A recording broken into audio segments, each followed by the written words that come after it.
Hello दोस्तों, आप सबका स्वागत है एक बार फिर से एस्ट्रो गुरु चैनल पर। मैं आप सभी के लिए लेकर आया हूं टैरो विद कृष्ण में एक और सेशन। और आज के लिए जो टॉपिक चूज़ किया है वो है कि आपका सोचा हुआ काम पूरा हो जाएगा या नहीं।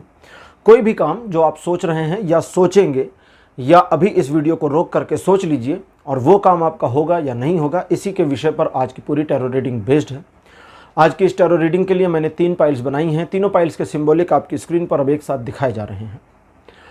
आज के तीनों सिंबॉलिक्स नाइट्स हैं, यानी टैरो कार्ड के 3 cards, night of sword pile number 1, night of pentacles pile number 2 और night of wands pile number 3। जो नाइट हैं ये अपने लक्ष्य को प्राप्त करने के लिए हर संभव प्रयास करने के लिए दृढ़ प्रतिज्ञ माने जाते हैं।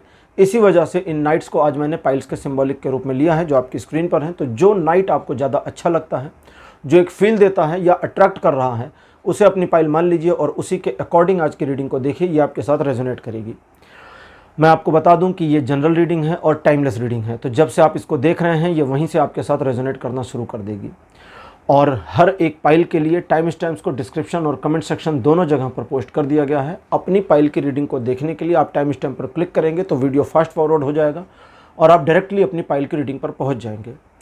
जो लोग मुझसे आज पहली बार जुड़े हैं उन सभी का एस्ट्रो गुरु चैनल पर बहुत बहुत स्वागत करूंगा। आप इस चैनल को सब्सक्राइब जरूर करिए और बेल आइकन प्रेस करिए, क्योंकि जब आप बेल आइकन प्रेस करते हैं तो नए वीडियोस की नोटिफिकेशन आपके फ़ोन पर जानी शुरू हो जाती है।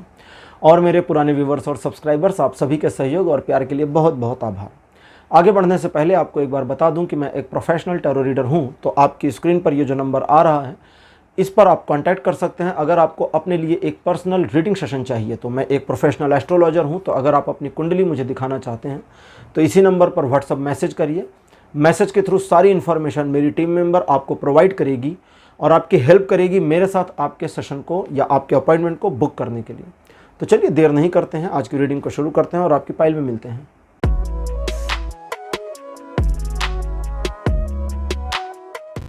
हेलो पाइल नंबर 1, आप सबका स्वागत है आपकी रीडिंग में। आपने नाइट ऑफ सोर्ड को चूज़ किया था, जिसको मेरे बगल में लगा दिया गया है। चलिए रीडिंग शुरू करते हैं और देखते हैं कि आपके लिए क्या इन्फॉर्मेशन आती है कि आपका सोचा हुआ काम पूरा होगा या नहीं। आज की जो टैरो रीडिंग है इसमें मैं 10 कार्ड्स के साथ एक साथ रीडिंग करूंगा। तो ट्रेडिशनल और ओरेकल दोनों से मैं 5-5 कार्ड निकालूंगा। कार्ड नंबर 1 आपके लिए है डेथ। जो लोग टैरो को पहली बार देख रहे हैं और नहीं जानते उनको बताऊं कि इसमें डेथ और डेविल नाम के 2 कार्ड होते हैं। जो ये डेथ का कार्ड है इसका मीनिंग डेथ नहीं है, ये डेथ गॉड हैं, यानी कि मृत्यु के देवता। तो ये कार्ड उनको डेडिकेट किया जाता है। सेकंड पोजीशन पर है जजमेंट। मतलब डेथ कार्ड की मीनिंग एक्चुअल डेथ नहीं होती कभी भी किसी भी टैरो रीडिंग में, ठीक है। थर्ड पोजीशन पर है 10 ऑफ कॉइंस। फोर्थ नंबर पर है 3 ऑफ वॉन्ड्स और आपके लिए लास्ट कार्ड अपीयर हुआ है किंग ऑफ कॉइन। तो 5 कार्ड आपके लिए आ गए हैं मेरे पास ट्रेडिशनल टैरो डेक से, जो कि है विजडम चक्र टैरो डेक। और अब मैं लेने वाला हूं ओरेकल कार्ड्स, यानी कि ओरेकल योगिक पाथ आज की हमारी ओरेकल कार्ड है। और इस ओरेकल डेक से भी 5 कार्ड्स मैं लूँगा और 10 कार्ड्स के साथ एक साथ रीडिंग करके फिर आपको मैं बताऊंगा कि आपका काम होगा नहीं होगा, क्या करना चाहिए, क्या गाइडेंस है। पहला कार्ड या समझें छठवां कार्ड है माता राधा। सेकंड पोजीशन पर Shri Ganesh. Card number 3 Oracle से है काफ। फोर्थ पोजीशन पर आपके लिए है नियम्स। नियम्स इसको इंग्लिश में लिखा हुआ है लेकिन ये नियम है, ठीक है। और माता धूमावती कार्ड नंबर 5। माता धूमावती 10 महाविद्या में से एक है। 10 महाविद्या के ऊपर मैंने अलग अलग देवियों के ऊपर अलग अलग 10 वीडियोस बनाए हैं, जिसके लिंक नीचे डिस्क्रिप्शन में दिए गए हैं। आप वहां जाकर उसको इजीली देख सकते हैं और 10 महाविद्या की 10 देवियों के बारे में जानकारी प्राप्त कर सकते हैं, जिसमें से माता धूमावती भी एक देवी हैं। तो पाइल नंबर 1, जैसा कि आप जानते हैं कि आप जिस तरह के काम के बारे में सोच रहे हैं या जिस काम के लिए आज की टैरो रीडिंग को देख रहे हैं, फेलियर भी आपने देखा हुआ है और फेलियर का दर्द भी झेला हुआ है, परिवर्तन को भी देखा हुआ है, एक ऐसे मोमेंटम को भी देखा हुआ है जब कई सारी चीज़ें आपके पक्ष में आ सकती थी, लेकिन फिर चीज़ों को छूटते हुए, जाते हुए और कई बार छोड़ा भी है आपने। कुल मिलाकर के एक ऐसी सिचुएशन प्रेजेंट टाइम तक आने से पहले आपके जीवन में बन चुकी थी या बीत चुकी है, जिसके रेपिटिशन के लिए आप बिल्कुल उत्साहित नहीं, आप नहीं चाहते उस तरह का जीवन या उस तरह की सिचुएशन आपके जीवन में दोबारा आए। आपका जो भी काम है उस काम में आपकी जो योजना है, प्रेजेंट में जिस काम के बारे में आप अभी रीडिंग को देख रहे हैं, उस काम के लिए जो योजना है वो एक्चुअली सही रास्ते पर है। ध्यान आपको ये रखना है कि जो एग्जीक्यूशन करना है, यानी उस योजना पर जो क्रियान्वयन करना है, वो सिर्फ रास्ते से भटक ना जाए, बस इतना ध्यान रखना है। ऑन ट्रैक रखना है।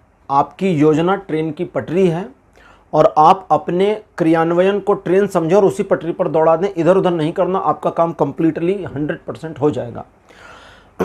ओरेकल कार्ड्स आपको जो बताते हैं उसे आपको ध्यान से समझना चाहिए। कभी कभी कुछ मामलों में नियम बनाने और बिगाड़ने दोनों पड़ जाते हैं। कभी कभी नियमों का पालन बहुत फ़ायदा करता है और कभी कभी नियमों का पालन बहुत नुकसान करता है। नियम जो हमारे फायदे के लिए हों, नियम जिनसे हमारे जीवन में कुछ परिवर्तन आए, ठीक है, नियम जो हमारे जीवन को आयाम दें, वो नियम सही होते हैं। और ऐसा नियम जो हमारे जीवन को बांध दे, ऐसा नियम जो हमारे जीवन को एक ऐसी क्रिटिकल सिचुएशन में डाल दे जहां हम नहीं होना चाहते, वो नियम हमारे किसी काम का नहीं है। ऐसे नियमों को तोड़ देना चाहिए।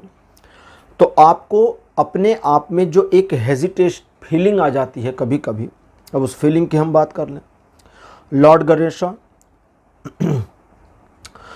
गणेश और कफ, ये दो कार्ड जो बताते हैं उसके अकॉर्डिंग कई बार शुरुआत करने में एक हेजिटेशन जो फील करते हैं, ये कई सारे नए द्वार खोलने से आपको रोक देता है या आपके जीवन में कई नए द्वारों के खुलने की प्रक्रिया को धीमा कर देता है। राधा, देखिए सनातन धर्म इतिहास में भगवान कृष्ण की प्रेयसी के रूप में माता राधा का नाम है और राधा का नाम कृष्ण से पहले भी आता है, राधा कृष्ण कहा भी जाता है। राधा की जो भूमिका या जो इतिहास है वो अपने आप में अतुलनीय है, ठीक है। और अगर भगवान कृष्ण की लीला की बात करें तो जब उन्होंने वृंदावन को छोड़ दिया उसके बाद कहीं भी राधा का जिक्र नहीं आया है, कहीं पर भी उनका वर्णन नहीं आया, नाम नहीं आया, और न कृष्ण ने उनका नाम लिया कहीं, ठीक। भगवान कृष्ण ने लगभग 15 या 16 वर्ष की आयु में वृंदावन छोड़ा और मथुरा चले गए थे। कंस मामा ने उनको बुला लिया था। अगर हम 1 मिनट के लिए 16 मान लेते हैं, ठीक है, हम बहुत ज़्यादा इतिहास की प्रामाणिकता पर इस समय विचार नहीं करेंगे, सिर्फ बात को समझें आप, और इस बात को खुद से कैसे रिलेट करना है वो भी बता देता हूँ। अगर भगवान कृष्ण 16 वर्ष की आयु में वृंदावन छोड़ के मथुरा चले गए तो वहाँ से आगे का जो समय काल है वो बहुत लंबा है। और अगर महाभारत के बारे में थोड़ी भी जानकारी आपको होगी तो वो बहुत बड़ा काल है, बहुत बड़ा समय है। मतलब वो ऐसा नहीं है कि 50-60 साल का हो, वो इससे भी ज़्यादा, वो कई 100 साल में भी चला गया था। क्योंकि अगर पूरी कहानी को एक्सपेंड करके देखें, अर्जुन की कितनी शादियां हुई, कितने बच्चे हुए, और 100 कौरवों का जन्म हुआ और कौरवों की भी शादियां हुई। दुर्योधन का भी बेटा बड़ा था, लक्ष्मण नाम था दुर्योधन के बेटे का, जिनको नहीं पता जान ले। दुर्योधन ने अपने पुत्र का नाम लक्ष्मण रखा हुआ था, जिसको अभिमन्यु ने 7वें चक्र के अंदर में मारा था एक गदा के प्रहार से, और उसी के बाद दुर्योधन का दिमाग खराब हो गया था। कभी ये वाली कहानी सुनाऊंगा। तो भगवान कृष्ण के बहुत बड़े जीवन काल के हिस्से में राधा नहीं थी, ना राधा का नाम था। एक छोटे से हिस्से में समराइज कर दें तो राधा आती हैं। उसमें भी वे बालक थे, फिर थोड़ा बड़े हुए, थोड़ा समझदार हुए, एक ऐसी टीनेज अवस्था आनी शुरू हुई जब राधा के साथ उनका प्रसंग शुरू हुआ। तो वो थोड़ा सा ही समय है, मोटा मोटा माने तो 5 साल या 6 साल का। लेकिन उस 5-6 साल का जो इम्पैक्ट है वो इतना बड़ा ऑरा क्रिएट करता है कि हम अभी भी राधे श्याम कहते हैं, राधे कृष्ण कहते हैं, ठीक है।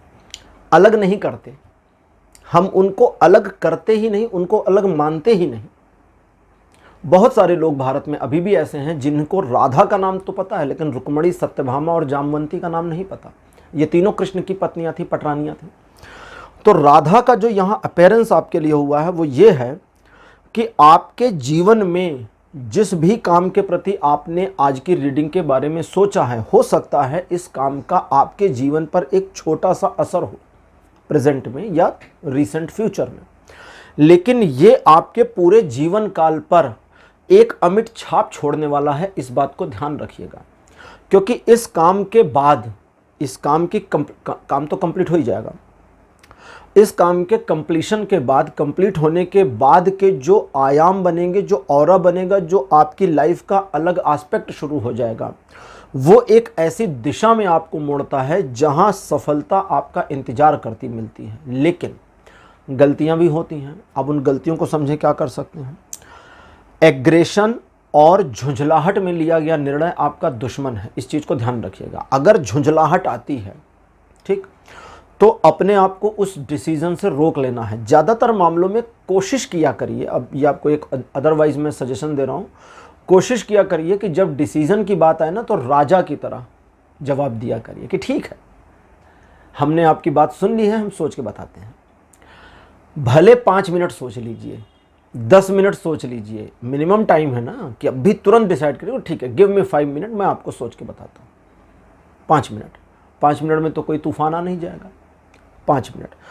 अदरवाइज थोड़ा ज़्यादा समय भी लें। लेकिन अब नियम का और काफ का जो कार्ड है, इसकी इंटरप्रिटेशन को ठीक से समझें। ये जो एंजाइटी फीलिंग आती है, एक हेजिटेशन आता है शुरुआत के लिए, गणेश जी कहते हैं इस हेजिटेशन की जरूरत नहीं, क्योंकि वे विघ्नहर्ता आपके साथ हैं। विघ्नहर्ता कहते हैं गणेश जी को। कुछ मामलों में गणेश जी बड़े शरारती भी माने गए हैं, ठीक है, जिनको नहीं पता जान लें, गणेश जी बड़े शरारती भी थे, और शरारतों के कारण ही प्रथम पूज्य कहलाए थे। क्योंकि जब सभी देवताओं की रेस हो रही थी, तो गणेश जी ने शरारत ही करी थी, और उस शरारत की वजह से वो जीत गए थे।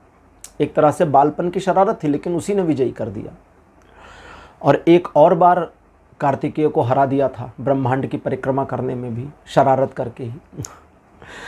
तो गणेश जी विघ्नहर्ता के रूप में सदैव विराजमान आपके साथ, आपके सानिध्य में। और आपने ये पीछे भी पास्ट लाइफ को देखें तो महसूस करेंगे, इस चीज़ को इंडिकेट कर सकते हैं कि जब जब परेशानियां आई हैं, वे कुछ न कुछ ऐसा हुआ है कि स्वतः खत्म भी हुई हैं। भले थोड़ा परेशान किया उन्होंने, थोड़ा टाइम लिया, बट ऑटो क्लोजर भी आया है कई बार आपके लाइफ में। तो एक तो हेजिटेट नहीं होना है, दूसरा एंजाइटी फीलिंग नहीं लेनी है। वो पेट में गुड़गुड़ वाली जो फीलिंग आती है ना भय के कारण, वो नहीं लेनी है। अब उसको कैसे रोकेंगे आप? उसको रोकने के लिए आपको बस एक चीज़ का ध्यान रखना है, और ध्यान इस चीज़ का रखना है कि आप किसी भी नियम को एकदम पक्का मान करके ना चलें। सत्य बोलना चाहिए, ये हर धर्म में सिखाया जाता है। हर धर्म मतलब लगभग सभी रिलीजन्स यही कहते हैं कि सच बोलिए, लेकिन किसी की जान बचाने के लिए झूठ बोलना सच से बड़ा सच होता है, ठीक।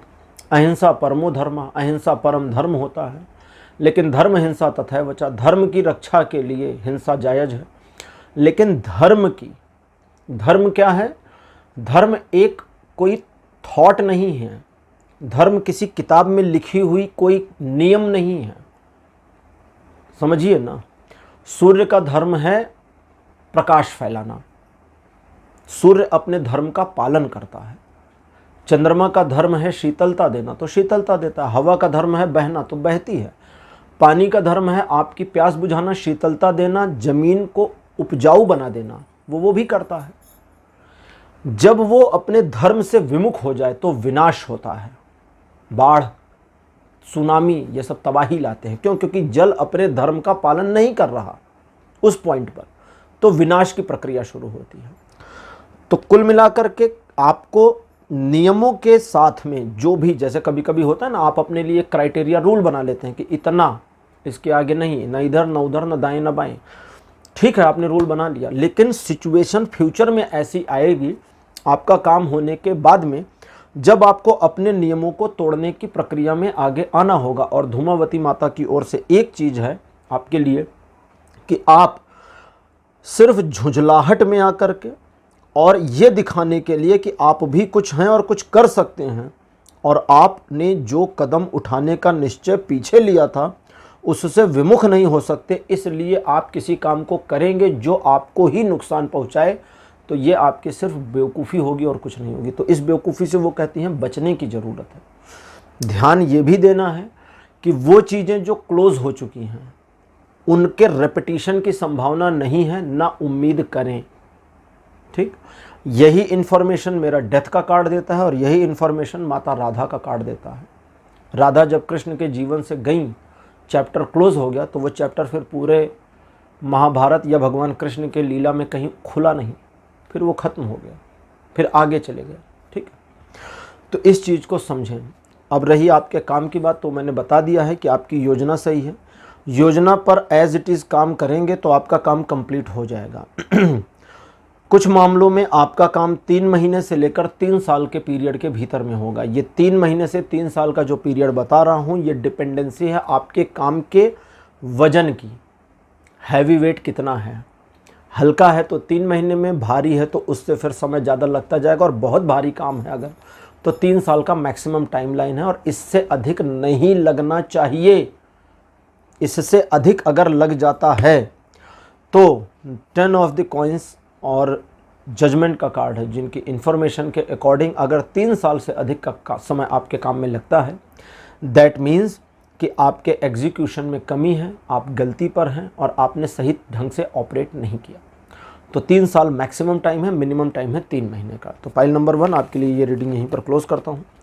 आज की रीडिंग, आज का विषय आपको कैसा लगा, अपने एक्सपीरियंस, अपने अनुभव कमेंट सेक्शन में ज़रूर लिखिए।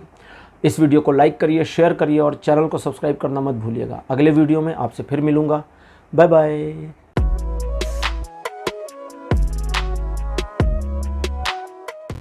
हेलो पाइल नंबर 2, आप सबका स्वागत है आपकी रीडिंग में। आपने नाइट ऑफ पेंटिकल्स को लिया था, जिसको मेरे बगल में लगाया गया है। चलिए अब आपके लिए रीडिंग शुरू करते हैं और देखते हैं कि आज आपके लिए टैरो क्या इन्फॉर्मेशन देते हैं कि जो काम आपने सोचा है वो पूरा होगा या नहीं होगा, होगा तो कैसे और कब तक होगा, क्या इन्फॉर्मेशन है देखते हैं। पहला कार्ड आपके लिए है 5 ऑफ वॉन्ड्स। सेकंड पोजीशन पर आपके लिए है द एम्प्रेस। कार्ड नंबर 3 आपके लिए है princess of wand. Fourth position पर आपके लिए जो कार्ड अपीयर हुआ है, this one is 3 of cups. And last card for you is 2 of pentacles, 2 of coins. मतलब पेंटिकल या कॉइन एक ही चीज़ होते हैं। ट्रेडिशनल टैरो डेक जो ये है, विजडम चक्रा टैरो डेक या चक्रा विजडम इसको कहते हैं। तो इससे 5 कार्ड मेरे पास अपीयर हो चुके हैं और अब ओरेकल योगिक पाथ से भी 5 कार्ड लूँगा। आज 10 कार्ड से एक साथ रीडिंग करने वाला हूँ मैं। ये इसलिए करता हूँ कभी कभी, जैसे 5 कार्ड फिर 5 कार्ड और कभी कभी 10 एक साथ, क्योंकि यही टैरो कार्ड्स के ही थ्रू इंट्यूशन आती है कि आज 5 कार्ड मतलब अलग अलग करना है या एक साथ में। तो Oracle yogic path tarot deck, और इससे मेरे पास जो पहला कार्ड अपीयर हुआ है, दिस वन इज़ विशुद्ध। ठीक है, विशुद्ध हमारा थ्रोट चक्र होता है। सेकंड पोजीशन पर भक्ति। थर्ड नंबर पर आपके लिए है आत्मन, बहुत बढ़िया। फोर्थ नंबर पर राजस, और लास्ट में आपके लिए जो कार्ड अपीयर हुआ है, दिस वन इज प्राण। प्राण का कार्ड यहाँ जो आया है, इसका मतलब जान या लाइफ नहीं है, इसका मतलब है वायु, एयर। वो एयर जो हमें जीवित रखने में मदद करती है उसे प्राण कहते हैं। ठीक है, और यौगिक क्रियाओं या योगा, जो आप लोग आजकल योगा कहते हैं, पातंजल योग सूत्र के अनुसार प्राण ही वह शक्ति है जो हमें जीवित रखे है। इस प्राण का, अच्छा मैं पूरा एक्सप्लेन कर देता हूँ, इस प्राण का एक्चुअली में ऑक्सीजन वाली एयर से कोई लेना देना नहीं है। ये हमारे बॉडी के अंदर की एक एयर है। मतलब ये समझने के लिए एयर समझें, वरना इसको कैसे समझाऊं, इस एलिमेंट को देखा तो गया नहीं है, तो अब एलिमेंट भी थोड़ा सा वाइड चला जाएगा, तो एयर समझें। प्राण अपने आप में एक ऐसी वायु है, एयर है, जो हमारी बॉडी के अंदर स्थित होती है और हमें ऊर्जावान और जीवंत बनाए रखती है। इसका ऑक्सीजन से कोई लेना देना नहीं है। इसी वजह से कई साधक कई बार सांस रोक करके भी समाधिस्थ हो जाते हैं, कई कई दिनों और महीनों के लिए। कई बार कई हठ योगी होते हैं जिन्हें समाधि की अवस्था में ज़मीन में दफना दिया जाता है, ज़मीन में उनको पूरी तरह से पैक कर दिया जाता है, और कई दिनों के बाद जब ओपन किया जाता है उस बॉक्स को जिसमें वे रहते हैं, तो स्वतः वे ठीक रहते हैं।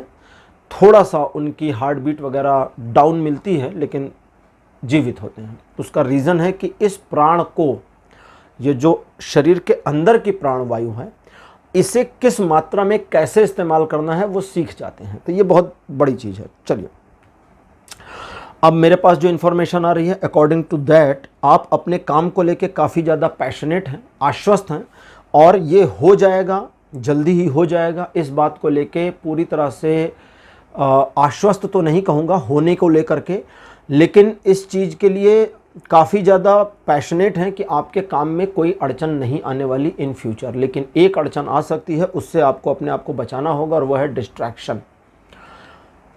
एक्चुअली मुझे ऐसा दिखता है कि पाइल नंबर 2, आप जब सोच रहे हैं तो आपके दिमाग में एक की बजाय 2 काम हैं। आपका कोई एक काम नहीं है, साथ में जुड़ा हुआ एक और काम है जिसके बारे में आप सोच रहे हैं। तो इन दोनों को एग्जीक्यूट करना, इन दोनों पर सफलता प्राप्त करना संभव तो है, लेकिन तीसरे की इन्वॉल्वमेंट ना लाइएगा, क्योंकि वो तीसरा बहुत बुरी तरह का डिस्ट्रैक्शन कर देगा और सब गड्ढमड्ढ हो जाएगा। थोड़ा पुरानी बात अगर करें तो इस तरह का काम जो आपने अभी सोचा है, इसके उम्मीद आप में, मतलब इसकी इस तरह के काम के सक्सेस होने की उम्मीद आप में नहीं थी। हालांकि सोच तो चल रही थी, लेकिन आप अश्योर नहीं थे कि ये या इसके जैसा कोई काम जीवन में आप कंप्लीट करने की ओर आगे बढ़ेंगे, और अंदर से मोटिवेट भी फील करेंगे, या एक छोटी सी वेरिफिकेशन आपको फील होती रहेगी कि ये काम मेरा हो जाएगा अगर मैं सही तरीके से काम को अंजाम दूं। तो वो जो नेगेटिव भावना थी वो पास्ट में थी, लेकिन चीज़ों ने बदलाव लिया है आपके जीवन में बहुत सारे, और आपके जीवन में आपने अपने आप को स्वयं में प्रूव करने की जो सोच रखी है। कभी कभी हम दूसरों के सामने खुद को प्रूव करना चाहते हैं, लेकिन आपने जो स्वयं में प्रूव करने की खुद को सोची है, ये काबिल तारीफ़ है, और इस पर आपको एक्चुअली काम करना चाहिए। ओरेकल कार्ड्स की सुने तो ओरेकल कार्ड्स कहते हैं कि वर्तमान समय में आपकी ऊर्जा का जो स्तर बना हुआ है, ये एक राजस तत्व के साथ सिंक होता है। राजस तत्व मतलब एक हायर लेवल की एनर्जी के साथ सिंक हो जाता है, जो हायर लेवल की एनर्जी आपको मोटिवेट, इनकरेज करती है अपने फ्यूचर को अचीव करने के लिए। लेकिन इसके प्रति आपको धन्यवाद ईश्वर का करना नहीं भूलना है, और जो कुछ भी कर रहे हैं या जो कुछ भी अचीव करने जा रहे हैं, ठीक है, उसके लिए ईश्वर की कृपा, उनके मार्गदर्शन को धन्यवाद करना ना भूलें, ये याद रखना है। थोड़ा विशुद्ध और भक्ति के कार्ड से हम इंटरप्रिटेशन लेते हैं। इनकी जो इंटरप्रिटेशन है, अकॉर्डिंग टू डैट आपके आने वाले समय के लिए आपके द्वारा सोचे गए कार्य या सोचे गए प्रयासों में जो एक तीखापन आया है, या इसको इस तरह कहें जो शार्पनेस आपने ली है अपने थॉट्स में, इस शार्पनेस को एक्चुअली आना था। लेकिन जैसा कि पिछले कुछ समय से देख रहे हैं कि आप करना ज़्यादा कहना कम चाहते हैं, अंदर से जो फीलिंग आ रही है ये एक सही फीलिंग है, और इसको एग्जीक्यूट करना है एज इट इज़। कहना कम और करना ज़्यादा है, जब होगा तो दिखेगा और लोगों को पता चल जाएगा, ठीक है, जैसा कि अक्सर कहा भी जाता है। लेकिन आपको अपने काम के प्रति एक समर्पण की भावना लानी होगी, जैसा समर्पण ईश्वर के प्रति आप कर देते हैं। ईश्वर सही है या गलत, ईश्वर हैं या नहीं, एक आस्तिक व्यक्ति जो ईश्वर में आस्था रखता है उसके लिए ये मायने नहीं रखता है। आज का जो साइंस है वो कहता भी है कि ईश्वर को शायद हम उस रूप में नहीं जानते जिस रूप में उनकी मूर्तियां या फोटोग्राफ बनी हैं, लेकिन वे लगभग वैसे ही हो सकते हैं। स्विट्ज़रलैंड में एक वैज्ञानिक प्रयोगशाला है, 2012-13 के बीच में उन्होंने एक प्रयोग किया था, और गॉड पार्टिकल्स जिसको कहते हैं, ईश्वर के अवशेष खोज निकाले थे, ठीक है, जिसके बारे में उस समय एक र्यूमर भी उड़ा था कि धरती पर ही ब्लैक होल का निर्माण किया जा रहा है और पूरी पृथ्वी उसी ब्लैक होल में समा जाएगी, जो कई किलोमीटर में लंबी फैली हुई भी है अपने आप में। सर्न लेबोरेटरी नाम है उसका, ठीक है। भारत भी 1970 के दशक से उसका मेंबर रहा है, जो नहीं जानते वो भी जान लें। 2004 में भारत सरकार की ओर से एक मूर्ति उन्हें गिफ्ट में दी गई, और उस मूर्ति को उन्होंने लेबोरेटरी के सामने स्थापित किया है। 2 मीटर के साइज में वो मूर्ति है, वो है नटराज शिव की मूर्ति। और उस मूर्ति के नीचे वहाँ के जो चीफ साइंटिस्ट हैं उनकी कुछ लाइनें लिखी गई हैं, जिसमें उन्होंने लिखा है कि नटराज शिव का जो नृत्य है ये कुछ और नहीं, कॉस्मिक डांस के जैसा है, एक कॉस्मिक डांस है। जो सतत और अनवरत चलता रहता है और इससे हमें प्रेरणा मिलती है। ऊर्जा के स्वरूप बदलते हैं, बाकी कुछ भी नष्ट नहीं होता। स्वामी विवेकानंद की किताबें अगर आपने पढ़ी हो तो विवेकानंद चरित में एक जहाँ आया है, मुझे एक्चुअली खंड का नाम ठीक से नहीं याद है क्योंकि मैंने तकरीबन 22-25 साल पहले पढ़ा था उसको मैं बहुत छोटा बच्चा था तब पढ़ा था। उसमें आया है कि स्वामी विवेकानंद ने एक प्रश्न के उत्तर में जहाँ उनसे पूछा गया था क्या पुनर्जन्म होता है या नहीं, तो विवेकानंद जी ने कहा कि इस पूरे ब्रह्मांड में ना कुछ घटा सकते हैं ना जोड़ सकते हैं, ना माइनस किया जा सकता है ना प्लस। ये बात उन्हें 100 साल पहले उन्होंने कही थी।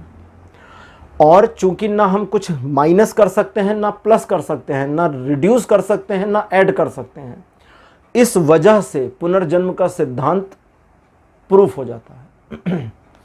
उस बात को प्रवचन माना गया था। आज के परिप्रेक्ष्य में आप सोचें, वैज्ञानिक कहते हैं कि आप किसी भी चीज़ को नष्ट नहीं कर सकते, बस ऊर्जा रूप बदल लेती है।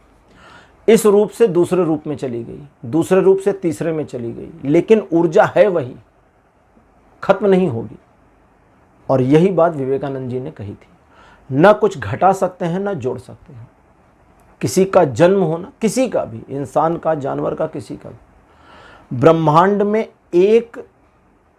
एक परमाणु की भी बढ़ोतरी नहीं करता। किसी का मर जाना एक परमाणु की भी कमी नहीं करता, कंप्लीट होता है। ठीक है, तो यहां आपका समर्पण की भावना के साथ अपने काम के प्रति समर्पित कर लेना अपने आप को एक ऐसी पोजीशन में ले आएगा जहां आपका काम काम नहीं ध्यान बन जाएगा। और ध्यान का मतलब क्या होता है कि जिस चीज़ को हम साधें, ध्यान का मतलब हम कुछ साध रहे हैं। कुछ कई बार ध्यान में हम किसी चीज़, किसी बिंदु, किसी पॉइंट को फोकस करते हैं, किसी मंत्र को फोकस करते हैं, कई बार कुछ नहीं को फोकस करते हैं, नथिंगनेस को। ठीक है, तो एक ऐसा ध्यान बन जाएगा जो आपके जीवन की ऊर्जा बन जाएगा। और ये जो जीवन की ऊर्जा बनना होगा आपके काम का, यही आगे फ्यूचर में आपको डबल एग्जीक्यूशन देगा, यानी आपके काम से दुगना, जो भी काम आपने सोचा है, जो मैंने बताया ना अभी कि दो चीज़ें, एक के नहीं दो के बारे में। अभी तो मामला अगर जैसे आपसे पूछा जाए कि अच्छा दो तो दिमाग में आ गया, लेकिन क्या एक हो जाए तो संतुष्टि नहीं? आप कहेंगे हाँ बहुत संतुष्टि, एक तो हो कम से कम, दूसरा देख लेंगे। तो ये कहता है दोनों की ही पॉसिबिलिटी है, बस इस चीज़ का ध्यान रखें कि समर्पण की भावना आ जाए। और अगर आप ऐसा करते हैं तो ये आपका जो काम है न सिर्फ हो जाएगा, बल्कि आपको प्रेरणा देगा, बल्कि आपको सम्मान का पात्र बनाएगा। आपके इमेज में, आपके ऑरा में, आपकी सोसाइटी में जो रिस्पेक्ट है उसमें, हर चीज़ में ये आपको इंक्रीज़ करेगा। और आने वाले समय में अगर आप अपने काम से रिलेटेड मामलों में सही तरीके से आगे बढ़ने के प्रयास पर जारी रहते हैं तो ये काम के कंप्लीशन के बाद और भी चीज़ें पॉजिटिवली आपके फेवर में मुड़ेंगी, जिसका आपको फ़ायदा होगा। तो पाइल नंबर 2 ये थी आपके लिए आज की रीडिंग। आज की रीडिंग आपको कैसी लगी? अपने एक्सपीरियंस, अपने अनुभव कमेंट सेक्शन में ज़रूर लिखिएगा। इस वीडियो को लाइक करिए, शेयर करिए और चैनल को सब्सक्राइब करना मत भूलिएगा। अगले वीडियो में आपसे फिर मिलूँगा। Bye bye.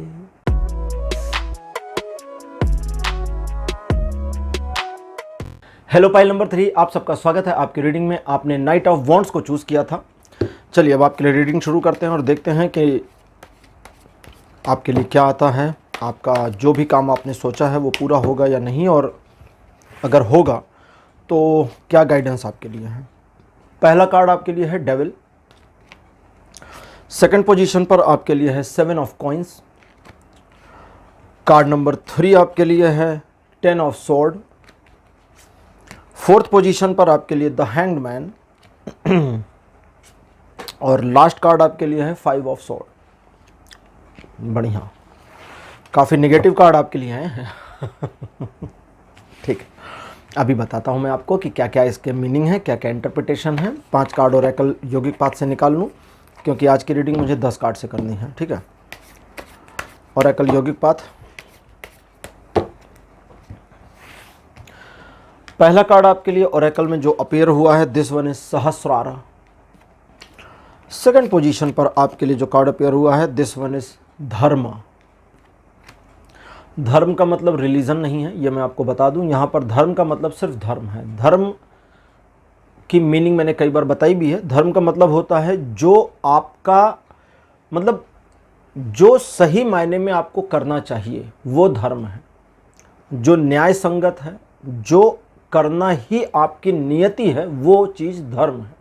ठीक है, जैसे सूर्य का धर्म है चमकना, बादल का धर्म है बारिश बन के बरसना। अगर बादल नहीं बरसे तो गुस्सा लगती है ना, किसान जो होते हैं, अगर बादल ऐसा निकल जाए तो किसान बहुत नाराज़ होता है, और कई बार हम भी नाराज़ होते हैं। बारिश का मौसम आ गया, गर्मी से परेशान, और देखते अरे बादल चले गए, तो कहते क्या बात है यार, क्या धोखेबाज बादल था। क्यों धोखेबाज था? क्योंकि उसने अपने धर्म का पालन नहीं किया, उसका धर्म था बरस जाना ना।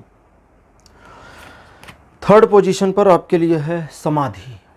बहुत बढ़िया, धर्म के बाद समाधि। फोर्थ पोजीशन पर प्राणायाम, और आपके लिए जो लास्ट कार्ड अपीयर हुआ है दिस वन इज प्रत्याहार। आहार और प्रत्याहार। आहार का मतलब लेना, कोई चीज़ खा लेना, और प्रत्याहार का मतलब आहार का निषेध करना किसी स्पेसिफिक टारगेट के लिए या कुछ स्पेसिफिक मोमेंट्स के लिए, जिसे हम नॉर्मली व्रत कहते हैं। ठीक है, आहार का प्रतिरोध कर देना। लेकिन इसका मतलब ये नहीं है, जैसे कई बार लोग व्रत को कहते हैं ना कि हम आज भूखे हैं, ये शब्द आपने सुना होगा। भूखे हैं का मतलब होता है आज हमने अपनी भूख को शांत करने की प्रवृत्ति से खुद को वंचित कर दिया है। आज हमने अपनी भूख को महत्व नहीं दिया है। भूखे हैं का क्या मतलब है? भूखे हैं का ये मतलब नहीं होता कि हम परेशान हैं कि लाओ कुछ मिल जाए खा ले। इसका मतलब है आज हमने जानबूझकर अपनी भूख को महत्व न देने का फैसला किया है, और ये जो निर्णय है ये अपने आप में एक संकल्प होता है। संकल्प का जो दूसरा शाब्दिक अर्थ होता है या उसकी पर्यायवाची होती है वो होता है व्रत, इसीलिए इसको व्रत कहते हैं। ठीक है, तो अब समझें क्या चीज़ है मामले में। जैसा मैंने अभी आपको कहा, काफ़ी नेगेटिव कार्ड्स अपीयर आपके लिए हुए हैं। सबसे पहले मैं आपको बता देता हूँ आज की रीडिंग का कंक्लूज़न क्या है। आपका काम होगा या नहीं, 100% हाँ, ये कंक्लूज़न है। इस कंक्लूज़न तक पहुंचना आसान है? बिल्कुल भी नहीं। 100% ना, आसान बिल्कुल नहीं है। 100% आपका काम हो जाएगा, जो आपने सोचा है हो रहा है। ठीक है, लेकिन क्या आसानी से हो रहा है? 100% नहीं। अब इसको ही एक्सप्लेन करना है और समझाना है मुझे आपको। सपने देखना अच्छी बात है, लेकिन कभी कभी गलत चीज़ों को ऑपरेट करना या तरीके गलत अपना लेना बहुत बुरी बात है, और इसका खामियाजा आप भुगत चुके हैं पास्ट में। गलत लोगों पर विश्वास जहां नहीं करना था, मन पिछड़ रहा था, धोखा मिल चुका है। ऐसी सिचुएशन जहां आपने अपने आप को मुसीबतों में डाला दूसरों की मदद के लिए, दूसरे ही भूल गए कि आपने कुछ किया भी था, और ताने भी मिल गए, आपको गालियां भी मिल गई। तो ये सारी चीज़ें पास्ट हैं। अब डेविल लीड करते हैं आपकी आज की रीडिंग को। डेविल के कार्ड की जो अपीयरेंस है 7 ऑफ कॉइंस के ठीक पहले और 10 ऑफ सॉर्ड्स के साथ और हैंग्ड मैन, यहाँ पर जो सिचुएशन बनती है वो ये है कि अगर आप अपने आप को थोड़ा सा कॉन्शियस करते हैं और उन चीज़ों से पीछे खींच लेते हैं जो प्रायः आपको घसीट लेती हैं समस्याओं में और एक ऐसी मुसीबत में जहां आप नहीं घिरना चाहते लेकिन हर बार घिर जाते हैं, तो डेविल कहते हैं खुद को अगर पीछे खींच लेते हो तो ये मोरल्स को नुकसान पहुंचाना होगा, नैतिकता के विरुद्ध चलना होगा। लेकिन कभी कभी नैतिकता के विरुद्ध भी चलना पड़ता है। अन्याय को ख़त्म करने के लिए भी कभी कभी अन्याय करना पड़ता है। ठीक है, दुष्टों का संहार करने के लिए शस्त्र उठाने ही पड़ेंगे, उसके बिना काम नहीं चल सकता है। शिशुपाल के बारे में कहा है, मतलब कहानियों में है, जो भगवान कृष्ण का कि बुआ का भतीजा था, बुआ का बेटा था, तो एक तरह से उनका ब्रदर हुआ। शिशुपाल के अपराधों को क्षमा करते जाना कृष्ण की करुणा या उनकी सादगी हो सकती है, लेकिन एक लिमिट के बाद शिशुपाल का वध कर देना भी न्याय संगत और ज़रूरी हो गया था, इसलिए उन्होंने वो किया। ठीक है, तो यहाँ किसी का वध आपको नहीं करना है, आपको अपनी सोच का वध करना है जो आपको अनायास ऐसे मामलों में उलझाती है जहाँ आपको पता होता है जाना नहीं है, जहाँ आपको पता होता है इस मामले से खुद को दूर रखना है, जहाँ आपको पता होता है कि ये पर्सन मुझे यूज़ कर रहा है और कुछ नहीं है, इनकी इंटेंशन गलत है, ये मुझे धोखा देंगे, लेकिन फिर भी आप उस चीज़ में आगे बढ़ जाते हैं सब कुछ जानने के बावजूद, और धोखा खा के ऐसी सिचुएशन में आ जाते हैं जहाँ आपको लगता है कि ओह ये चीज़ें मेरे ही साथ क्यों हो रही हैं। हो नहीं रही हैं, आप कर रहे हैं इसलिए हो रही हैं। हैंग्ड मैन, सॉरी, ये जो आज की हमारी टैरो डेक है, विजडम चक्रा टैरो डेक है, इसमें जो कार्ड होता है इसका नाम होता है द हैंग्ड वुमन। नॉर्मली सभी टैरो डेक में द हैंग्ड मैन होता है, लेकिन ये फेमिनिन एनर्जी से रिलेटेड होते हैं कार्ड, इसलिए the hanged woman. The hanged woman की इंटरप्रिटेशन यहाँ पर जो है वो ये है कि आप जिस काम के बारे में सोच रहे हैं, इस काम में आगे कैसे बढ़ें आपको पता नहीं है, कैसे होगा ये भी पता नहीं है, हो पाएगा या नहीं ये भी पता नहीं है, आपको इसमें बने रहना चाहिए या नहीं ये भी पता नहीं है, और आपको लगता भी नहीं होगा कि आप शायद इसमें लंबे समय तक बने रहेंगे, या ये काम आपके लिए है या आपके जीवन काल में ये होगा, ये भी पता नहीं है। बहुत सारी चीज़ें पता नहीं होती हैं। छोटा बच्चा था मैं, भगवान राम के मंदिर के बारे में बड़े आंदोलन चले, बहुत दंगे फसाद भी हुए, थोड़ी समझ बढ़ी तो मैंने भी सोचा था कि जिस तरह से चल रहा था और जिस तरह से हमारे देश का माहौल है, मुझे भी लगता था मेरे जीवन काल में ये होने वाला नहीं है। लेकिन अभी पिछले साल मैं अयोध्या होकर आया, मंदिर बनना शुरू है, वहाँ तो मेरे रिलेटिव्स भी रहते हैं और मुझे इनवाइट भी किया गया है कई बार, तो जाना फिर से होगा। अब भगवान का मंदिर बन जाए तो जाऊँगा। तो कई बार कई ऐसे असंभव कार्य हो जाते हैं जो लगता है कि नहीं होगा। अभी काशी का मामला भी ऐसे ही है, अभी भी लग रहा है असंभव जैसा, लेकिन हो जाना चाहिए, उम्मीद तो है। देखते हैं। आपको सिर्फ अपने आप को इस मोमेंट में एक ऐसी सिचुएशन में खींच के लाना है जिसे आप स्पिरिचुअल कह सकें। आपका काम जो भी है, हो ना हो, उसको साइड करिए। आपकी प्रेजेंट पोजीशन कैसी होनी चाहिए, इस पर अगर फोकस करेंगे तो आगे चीजें सज जाएंगी। अब इस पर फोकस करें, क्या है प्रेजेंट टाइम में आपका काम रुक गया है या एक पॉज मोमेंट चल रहा है, इस पॉज मोमेंट के साथ बने रहिए।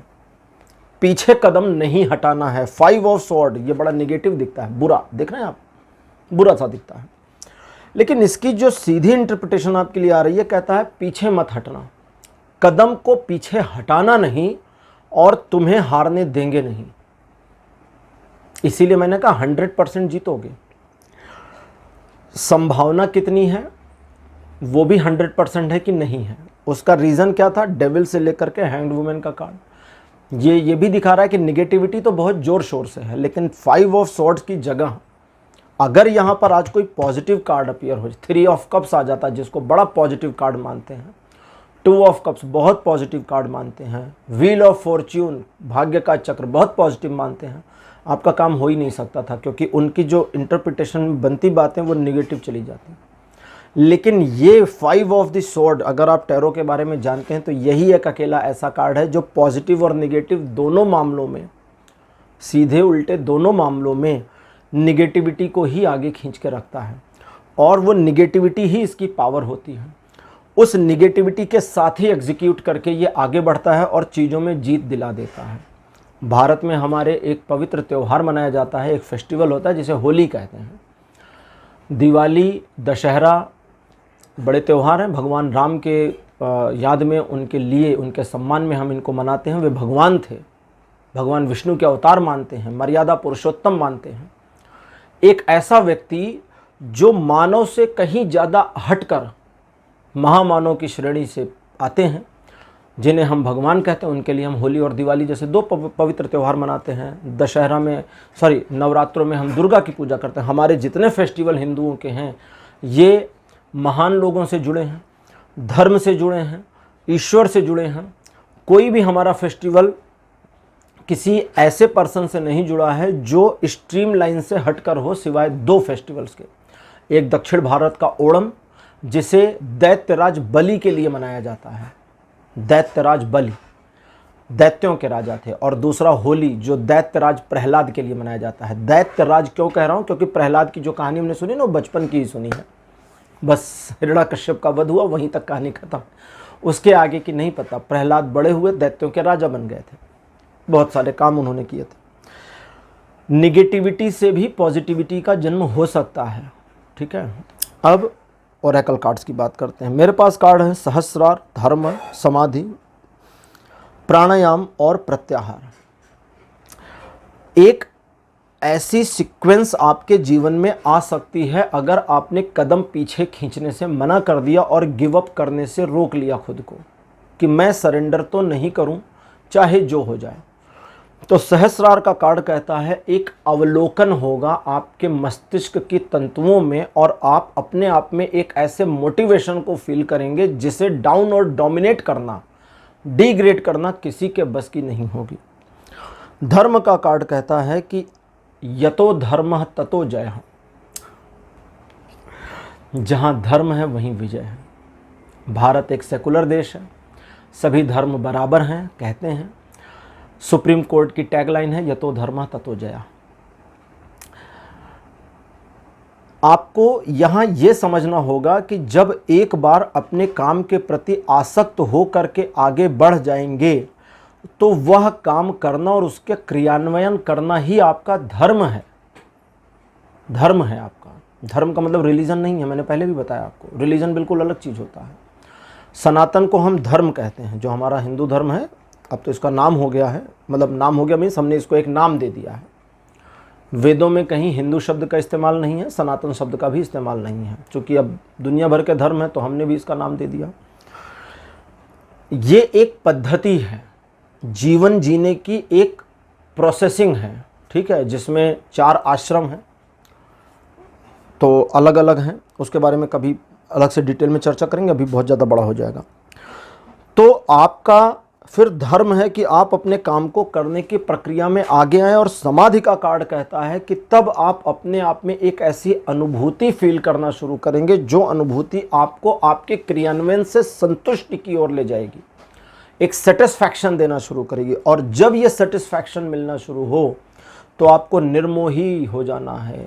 निर्मोही, निर्मोही का मतलब होता है जो चीज़ों से मोह ना रखे।